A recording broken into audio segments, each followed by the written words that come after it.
رب اشرح لي صدري ويسر لي أمري واحلل عقدة من لساني يفقهوا قولي.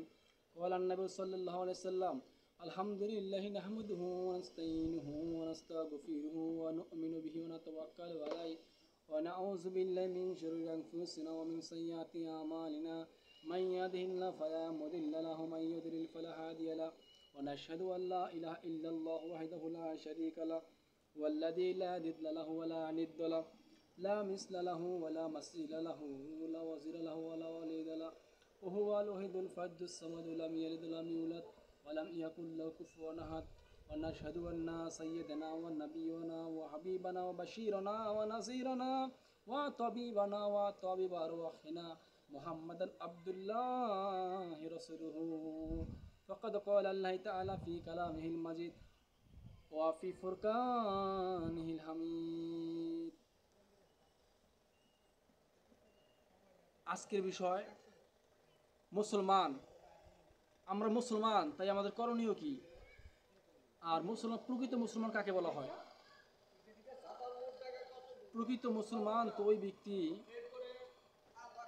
যে ব্যক্তি গুনাহ করতে পারে কিন্তু গুনাহ করে না, যে ব্যক্তি সুদ খেতে পারে সুদ খায় না, যে ব্যক্তি ঘুষ খেতে পারে ঘুষ খায় না, যে ব্যক্তি চুরি করতে পারে কিন্তু চুরি করে না, যে ব্যক্তি চুগলখড়ি করতে পারে কিন্তু চুগলখড়ি করে না, লোভ করতে পারে লোভ করে না, হিংসা করতে পারে হিংসা করে না, অহংকার করতে পারে অহংকার করতে পারে না, অহংকার করতে পারে কিন্তু অহংকার করে না, সে ব্যক্তি তো প্রকৃত মুসলমান। মুসলমান তো ওই ব্যক্তি যে ব্যক্তি সমস্ত পাপ কাজ থেকে নিজেকে বিরত রাখে। মুসলমান তো ওই ব্যক্তি যে ব্যক্তি সমস্ত গুনাহ থেকে নিজেকে বাঁচায় রাখে।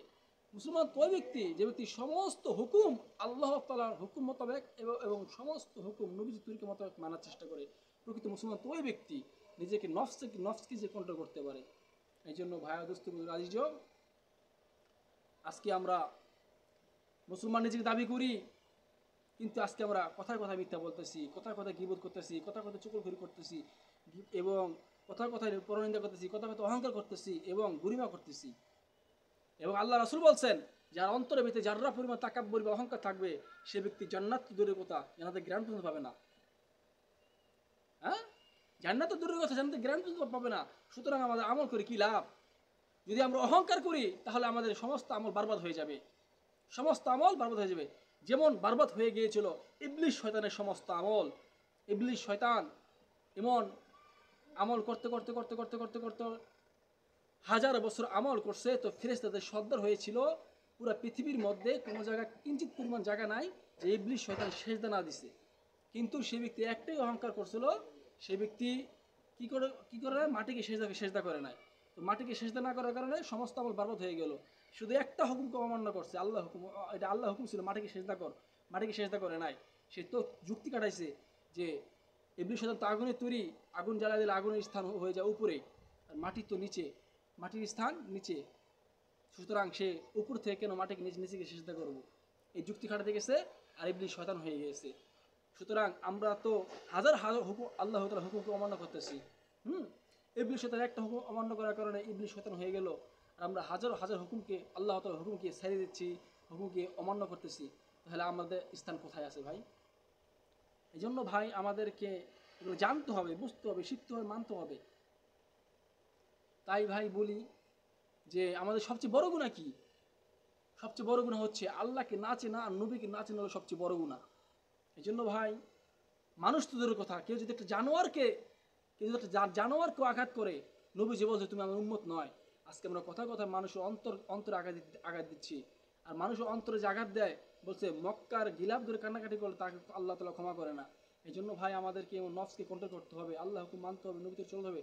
সুতরাং যে কথা বলছিলাম যে হাদিস, সুদ, ঘুষ, চুরি, ডাকাতি, হাহাজারি, ছিনতাই, হ্যাঁ, এমনকি গীবত, চুগলখড়ি, যে বলা হয়েছে যদি কোনো বান্দা এমন নেক আমল করে কিন্তু গীবত করতেছে, তো যার গীবত করলো তার পাপগুলো তার ঘাড়ে চলে আসবে, আর যে নেক আমল করলো ওই নেক আমলগুলো তার কাছে চলে যাবে, তার আমলনামায় চলে যাবে। এই জন্য যত নেক আমল করি না কেন আমার আমলকে হেফাজত করা, গীবত থেকে নিজেকে বেঁচে থাকা এবং চুগলখড়ি থেকে নিজেকে কন্ট্রোল করা, এবং কি যেটা যে হাদিসটা বলছিলাম, চুগলখড়ি, গীবত, পরনিন্দা, অহংকার, লোভ, হিংসা, অহংকার এগুলো থেকে নিজেকে সেভ করা, এগুলো থেকে নিজেকে বেঁচে রাখার চেষ্টা করা।